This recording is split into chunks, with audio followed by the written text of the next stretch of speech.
Hi, my name is Gene. I'm a new mentor for high school robotics team FRC 714 from Newark, New Jersey.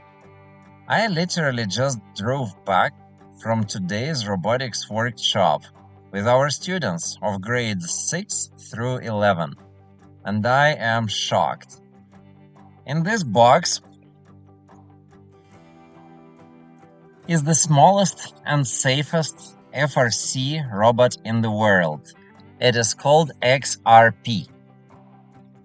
The reason I am shocked is this.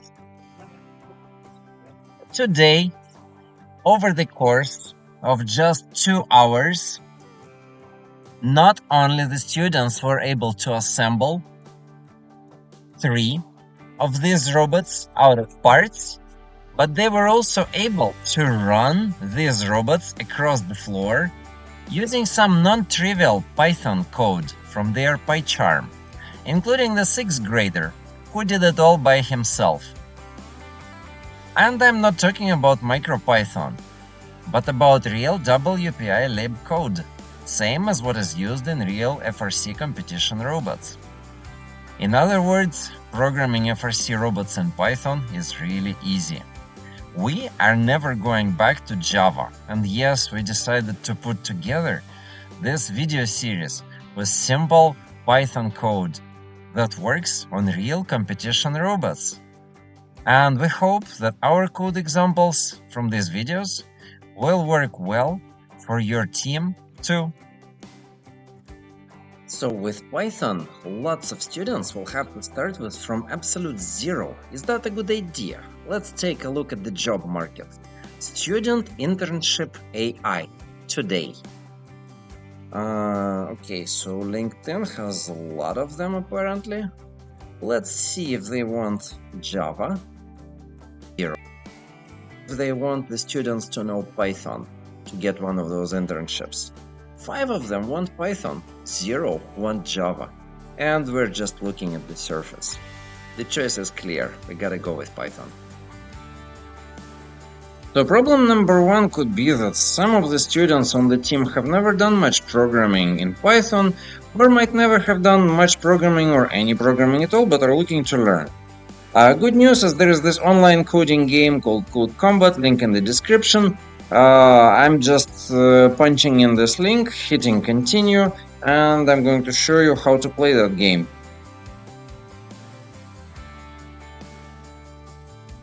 I have to punch in my email address, create a username, and my password.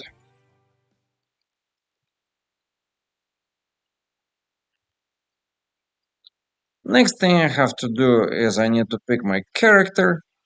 Today my character will be Ochre. I need to remember my username and start playing. First set of 18 levels are absolutely completely free. And I saw students improve their Python from 0 to some pretty good levels by just playing this game. I have never seen anyone fall asleep while playing this game. It is really exciting. Let's play level 1. We need to equip our hero with some shoes, I imagine. Now we're ready to start playing.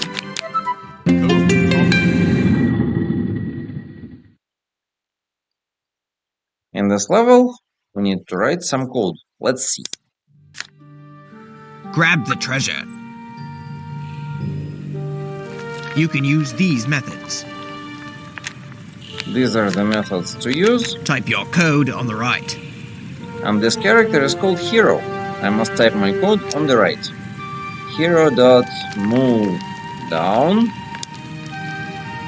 Hero.move. Perhaps move right. And maybe I made a mistake like this. Let's see what happens. Oh, the assistant is telling me, you made a mistake, you did this and that. You have to fix your code. No, I don't understand. Let me hit the hint button. Oh, that's what I should do? And that's what I should do? Fantastic. I think I know what I should be doing. I put some brackets in here. Let's run the code by hitting the run button.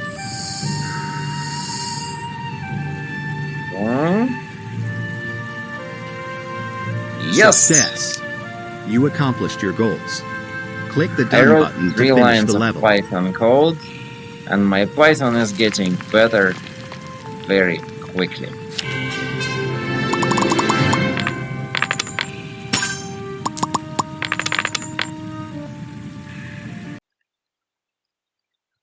Now, assuming if you're a mentor or a coach and you want to set up a CodeCombat class for your team, what you want to do is you want to go to the CodeCombat website, hit the I'm an educator or I'm a parent button, and you'll be setting up a class. I'm just going to show you what happens once you're done setting up a class. I'm just going to log in as myself, and here is a class, Python for FRC students. I have set it up some time ago. The 26 students have enrolled in it. I can see what's happening inside. Inside of it, some of the students have reached level 4 of Introduction to Computer Science. Some students have reached level 11 or even level 45, or even went as far as level 32 of Computer Science 3, but then got stuck. What I can do is I can go and check, hey, where did they get stuck? Why did they get stuck? What happened? These are the levels that the student have played, but he seems to have had trouble with level 33 here. This is the code that the student has written, and this is the code that is an example solution. There is more than one possible way to solve any of those levels. And you can see what the difference is, and you can, sometimes help a student get unstuck if they're stuck in something. But sometimes you can see the official solution is this, but the solution that the student wrote works just as well, even though it's a little different. So this is how the CodeCombat classroom looks like if you are a mentor. You can see the code written by all your students. What happens also is once your students complete their introduction to computer science, you want to purchase some licenses, and I'm going to get you the link. I'm going to post the link also, so that you can assign higher levels, for example, computer science 2, computer science 3, or computer science 5, to some of the students who have done really well. For example, Eric C has done pretty well. Let me assign him computer science 4. Let me unlock this set of levels, this stage for him. I hit assign, boom, Eric has been assigned or unlocked a new set of levels, computer science 4, because he's been doing a great job.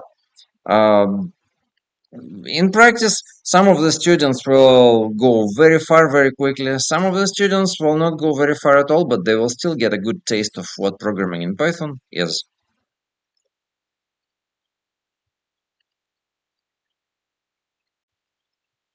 So after about a month of playing CodeCombat, our students were at pretty good level. That good level was called Computer Science 3 inside of CodeCombat. And this is a pretty good starting point for doing something robotic. So what do you think we did? Well, we tried to transition them to WPI-lib with Romy. Wrong.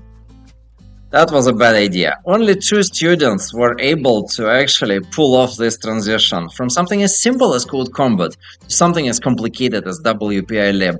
All others have struggled, and some sort of a transitional step was needed. Guess what we did? Yes, that's right. The students who scored multiple victories inside of CodeCombat Computer Science Level 3 got their prizes. Specifically, they got this awesome Python programmable, school-safe, indoor video drones, known as DJI Tello. Look at these prices. These prices are actually pretty good. And this is for new drones. Used drones are even cheaper, and to be fair, they are just indestructible, so you can buy them used, that's no problem. To me, this is still the best educational drone in the market, until at least DJI Neo comes out.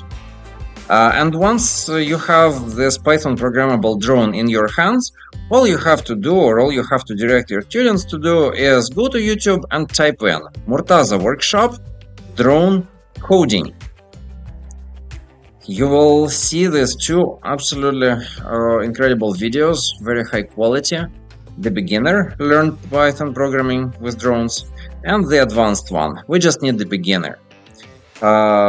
It's a 3-hour video. It starts with 0, but it lets your Python programming take off figuratively and also, as you can see, literally. The second video in the series, Advanced Drone Programming, is fun to do, but it is not a necessary stepping stone for FRC.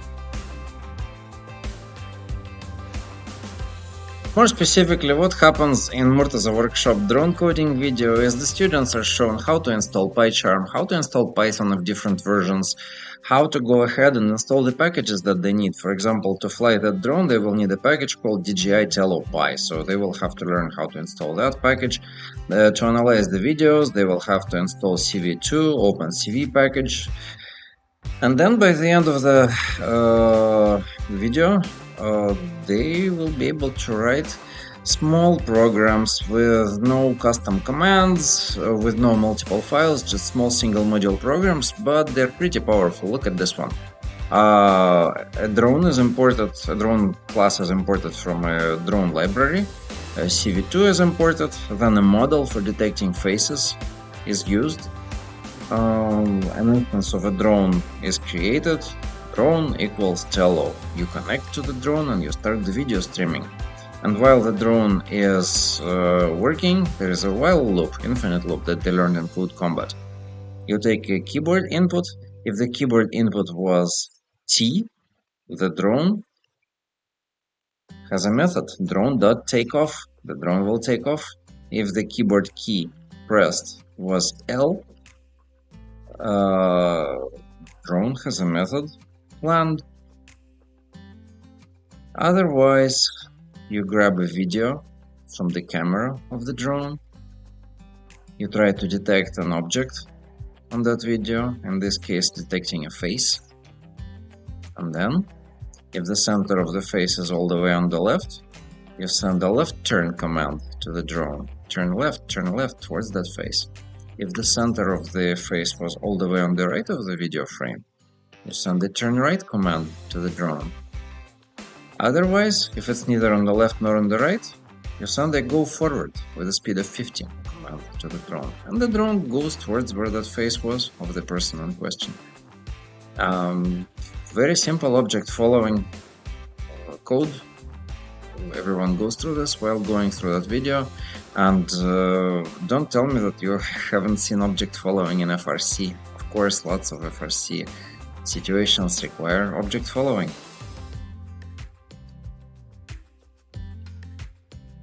So why all of a sudden following objects or visual markers with a small video drone is interesting or important? The solution many teams opt for is a vision system, having the robot observe the field with a camera and determine what to do based on what it sees. And this is a solution FRC actually helps us to implement by placing certain markers on the field, as you'll see in a moment. So you will see that it's actually very easy to program your drone to follow objects, and then it will be to also follow objects with a slightly bigger robot, and then an even bigger robot,